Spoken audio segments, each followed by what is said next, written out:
Ya, Salam Elohim di Sem Hamasea. Materi kita pada saat ini yaitu Lex Talionis atau upah dosa adalah mati. Memahami kehadiran Sang Mesias di dalam misi pengampunan dosa, inilah yang harus ditanamkan dahulu kepada para murid Tuhan Yesus. Pertama, para murid harus betul-betul memahami bahwa konsekuensi dosa adalah mati. Hasilnya, kita dapat membacanya di dalam tulisan Rabi Saul atau Rasul Paulus, yang merupakan cerminan pemahaman dari murid-muridnya bahwa penderitaannya hingga kematian berdarah sebagai kurban dan kebangkitannya pada hari ketiga adalah misi utama kedatangannya ke bumi. Hukum Allah menyatakan upah dosa ialah maut. Itu bisa kita lihat di dalam Roma 6 ayat 23 dan bisa dibandingkan dengan Kejadian 2 ayat 17. Maut atau kematian adalah akibat dari upah dosa dibandingkan dengan upah dosa. Manusia yang berdosa ini dikatakan telah mati. Kamu dahulu sudah mati karena pelanggaran-pelanggaran dan dosa-dosamu. Efesus 2 ayat 1. Kalau kita memerhatikan Efesus 2 ayat 1, dikatakan bahwa kondisi manusia yang dulu sudah mati, padahal mereka masih hidup secara fisik. Hal ini membuat kita memerhatikan arti mati. Di sini bukan mati tubuh atau fisik. Alkitab mengajarkan 3 macam kematian, yaitu kematian tubuh atau fisik, kematian rohani, dan kematian kedua, perpisahan kekal atau penghukuman selama-lamanya. Roma 6 ayat 23a, sebab upah dosa ialah maut. Ungkapan upah dosa adalah mati merupakan suatu midras dari Rabi Saul yang terkenal. Kita mengimani apa yang ditulisnya adalah ilham dari Roh Kudus. Namun demikian, ungkapan ini tidak keluar begitu saja diilhamkan kepadanya. Ungkapan upah dosa adalah mati memiliki dasar yang kuat dari hukum larangan. Yang pertama diucapkan Allah kepada Adam. Itu bisa kita lihat di dalam Kejadian 2 ayat 16 dan 17. Ayatnya yang ke-16. Lalu Tuhan Allah memberi perintah ini kepada manusia.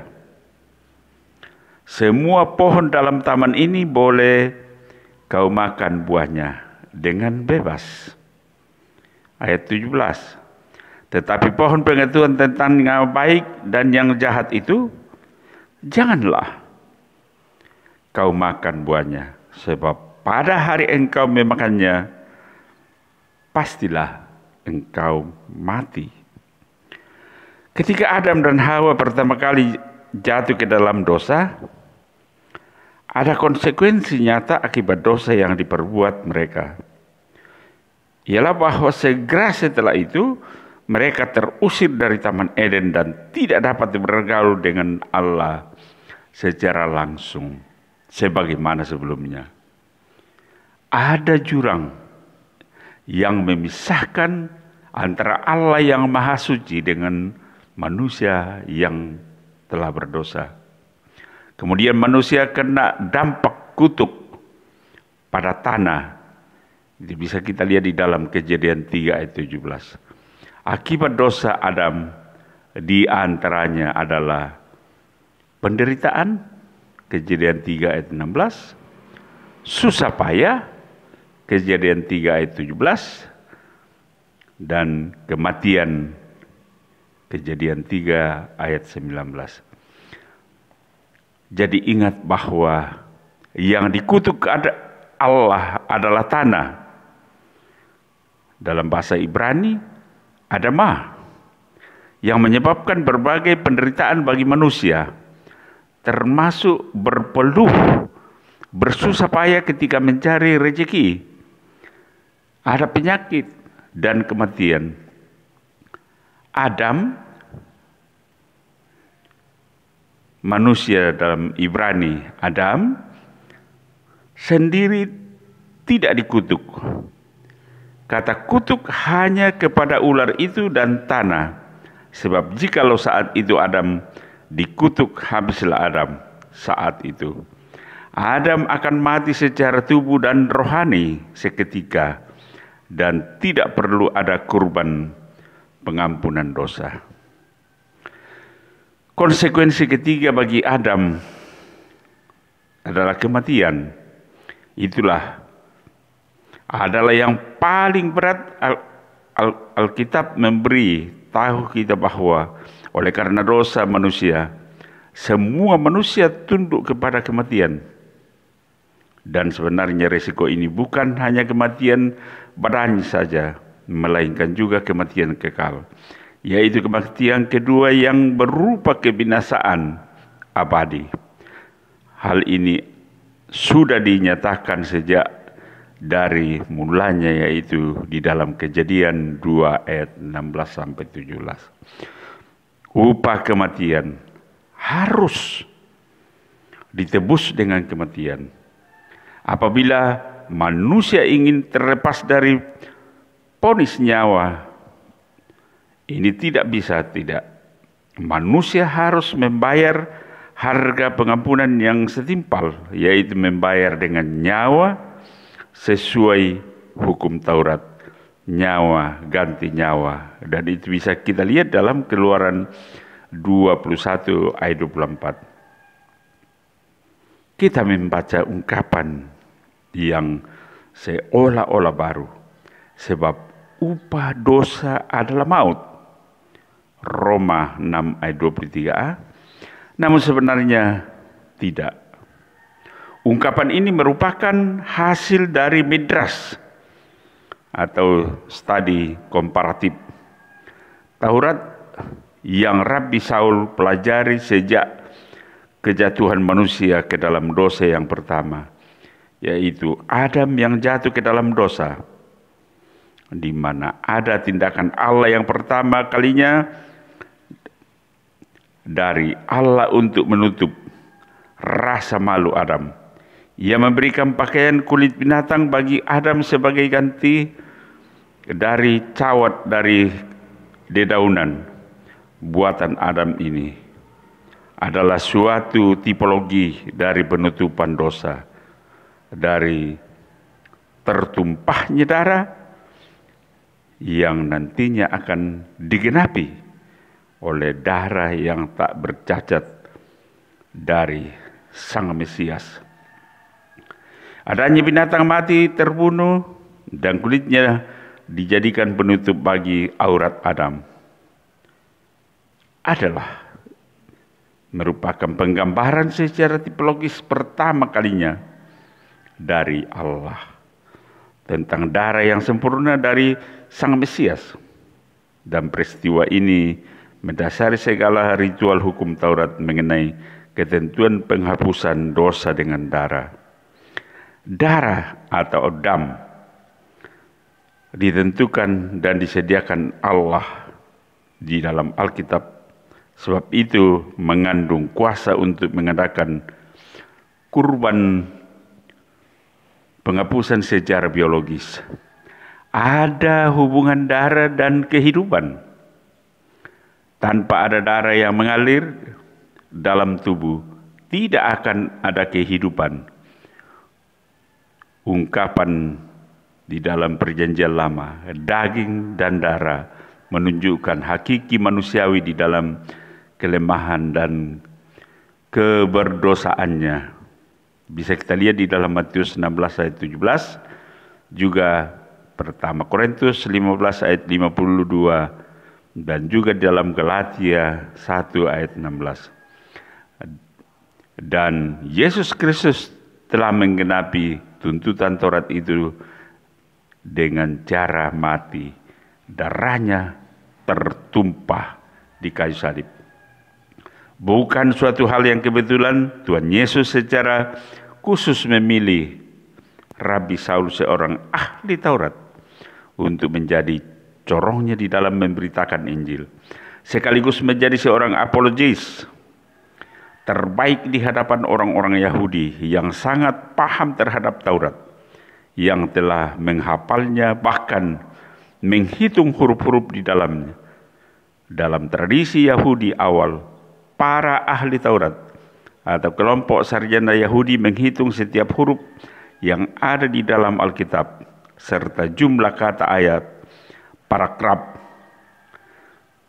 Para spesialis naskah kitab itu disebut sebagai soperim atau bentuk jamak harafiah. Para penghitung counter dari kata dasar safar, menghitung dalam bahasa Yunani. Profesi ini dikenal dengan istilah grammateus atau ahli kitab. Istilah ini merujuk pada orang yang berprofesi sebagai penyalin kitab suci. Maka dalam menghadapi kaum soperim itu, Tuhan Yesus di dalam otoritas keallahannya memilih seorang yang sangat ahli terhadap Taurat untuk memberikan suatu pertanggungjawaban secara hukum Taurat. Mengapa Allah harus berinkarnasi ke bumi? Dan mengapa ia sendiri harus hadir sebagai sang penebus dosa? Atas hukum dosa itu, Rabi Saul mengajukan midras atau satu tesis dari studi komparasinya. Ia merujuk pada hukum yang pertama kali Allah ucapkan kepada Adam. Tetapi pohon pengetahuan tentang yang baik dan yang jahat itu, janganlah kau makan buahnya, sebab pada hari engkau memakannya, pastilah engkau mati. Kejadian 2 ayat 17, yang artinya pada saat manusia melanggar perintahnya atau berdosa, saat itu pula lah ia mati. Upah dosa adalah mati. Surat-surat Rabi Saul adalah midras terbaik, sebab diyakini surat-surat Rabi Saul ini diilhami oleh Roh Kudus. Dan bahkan kita melihat banyak pemahaman tentang Taurat melalui tulisan-tulisannya. Kita tahu bahwa Rabi Saul memiliki pendidikan Taurat yang tinggi. Asuhan dari guru besar Taurat, yaitu Rabban Gamaliel. Rabi Saul tentu sangat memahami studi ini, sebab ia sendiri lulusan dari Beit Midrash, House of Learning atau sekolah madrasah Taurat.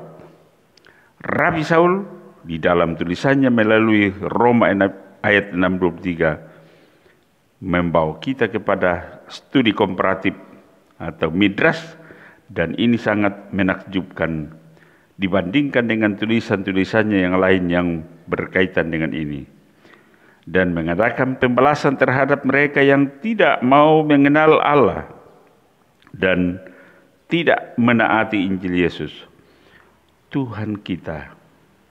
Mereka ini akan menjalani hukuman kebinasaan selama-lamanya, dijauhkan dari hadirat Tuhan dan dari kemuliaan kekuatannya.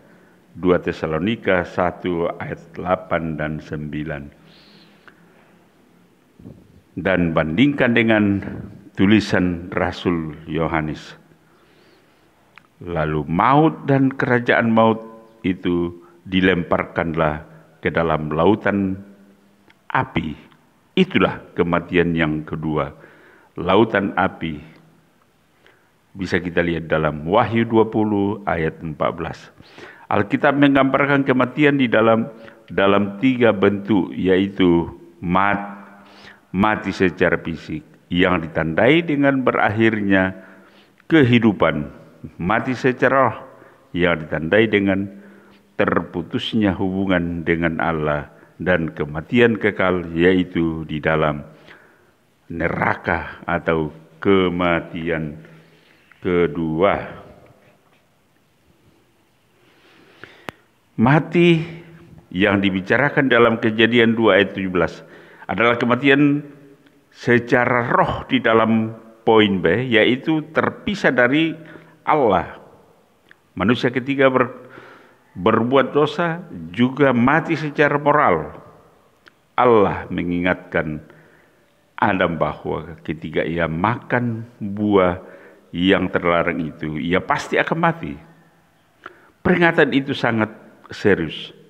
Sekalipun Adam dan Hawa tidak mati secara jasmani pada hari itu, mereka mati secara moral, yaitu tabiat mereka menjadi berdosa. Sejak Adam dan Hawa, semua orang dilahirkan dengan tabiat berdosa, yaitu suatu keinginan bawaan untuk mementingkan diri sendiri tanpa memedulikan Allah atau orang lain. Adam dan Hawa mati secara rohani ketika mereka tidak taat kepada Allah, yaitu hubungan intim mereka yang dahulu dengan Allah menjadi rusak. Mereka tidak lagi mengharapkan saat-saat berjalan dan berbincang-bincang dengan Allah di taman. Sebaliknya, mereka bersembunyi dari hadapannya di bagian lainnya. Alkitab mengajarkan bahwa terlepas dari Kristus, semua orang terasing dari Allah dan dari hidup di dalamnya, mereka mati secara rohani. Akhirnya kematian sebagai akibat dosa mencakup kematian kekal atau kematian kedua. Bisa kita lihat di dalam poin di atas. Hidup kekal seharusnya menjadi akibat ketaatan Adam dan Hawa. Sebaliknya, prinsip kematian kekal telah diberlakukan. Kematian kekal adalah hukuman dan pemisahan kekal dari Allah sebagai akibat ketidaktaatan, yaitu menjalani hukuman kebinasaan selama-lamanya. Dijauhkan dari hadirat Tuhan dan dari kemuliaan kekuatannya. Kematian secara fisik atau kematian badani. Dari satu sudut kematian badani, kematian ini termasuk peristiwa yang paling lumrah, sebab semua manusia akan mengalami hal ini. Manusia ditetapkan untuk mati hanya satu kali saja. Ibrani 9 ayat 27. Namun dari sudut pandang yang lain, maut atau kematian merupakan hal yang paling tidak wajar, sebab maut adalah upah dosa dari dosa. Roma 6 ayat 23. Karena itu patut ditakuti. Kedua sudut pandang ini terdapat di dalam Alkitab dan tidak boleh dilalaikan. Memang secara biologis, kematian badani adalah keharusan, tetapi kematian manusia tidaklah seperti kematian binatang. Manusia memiliki roh, dan roh atau orang yang percaya ini kembali kepada Allah. Kematian kekal atau kematian kedua. Kematian ialah hukuman yang dijatuhkan Allah dalam Kejadian 2 ayat 16 dan 17. Dan ini ditegaskan kembali di dalam perjanjian baru, Roma 6 ayat 23, yang menyatakan bahwa maut adalah upah dosa, artinya ganjaran yang patut atas dosa. Rasul Paulus bicara tentang pendosa tertentu yang mengetahui tuntutan hukum Allah, bahwa setiap pendosa demikian patut dihukum mati. Roma 1 ayat 32. Jika Yohanes menunjuk kepada dosa yang mendatangkan maut, 1 Yohanes 5 ayat 16, dasar tunjukannya adalah menetapkan Allah ini merupakan kebenaran yang sangat penting dan memungkinkan kita melihat sifat maut yang sangat mengerikan dan serentak, walaupun sangat paradoksal, memberi kita pengharapan. Perhatian ayat Roma 6 ayat 23 secara lengkap, bahwa konsekuensi mati itu dibereskan oleh anugerah dari Allah di dalam Tuhan Yesus Kristus. Roma 6 ayat 23, sebab upah dosa adalah maut, tetapi karunia Allah ialah hidup yang kekal di dalam Kristus Yesus Tuhan kita. Kematian yang kekal atau kematian kedua ini di dalam perjanjian baru telah ditekankan kengerian akibat dosa dengan menunjuk kepada kematian kedua, yaitu bisa kita lihat di dalam Yuda 12, Wahyu 2 ayat 11, dan ungkapan ini harus dipahami bersama ucapan Tuhan Yesus. Api yang kekal yang telah tersedia untuk iblis dan malaikat-malaikatnya, Matius 25 ayat 41, dan ayat siksaan yang kekal sebagai lawan dari hidup yang kekal, Matius 25 ayat 46, dan ayat-ayat yang sejajar, keadaan akhir bahwa yang tidak mau bertobat diterangkan dengan berbagai istilah seperti maut, hukuman, binasa, dan sebagainya. Keadaan ini harus dipandang sangat mengerikan. Kebenaran yang sama diungkapkan dengan cara lain tatkala Rasul Yohanes berkata, barang siapa tidak mengasihi, ia tetap di dalam maut. 1 Yohanes 3 ayat 14. Jika kita dapat memahami kebenaran bahwa maut adalah keadaan, maka orang yang tidak mau bertobat jelas mustahil diselamatkan. Keselamatan bagi orang seperti itu merupakan pertentangan peristilahan supaya selamat. Seorang harus pindah dari maut ke dalam hidup. Yohanes 5 ayat 24. Itulah secara garis besar atau panjang lebar diuraikan masalah lex talionis, ialah upah dosa adalah mati. Mudah-mudahan dengan pemaparan materi ini kita lebih banyak mengenal firman Tuhan bahwa upah dosa itu adalah maut, tetapi karunia Tuhan itu adalah hidup yang kekal. Dan akhirnya saya menyampaikan Shalom Aleichem, Bisem Hamashiach. Terima kasih.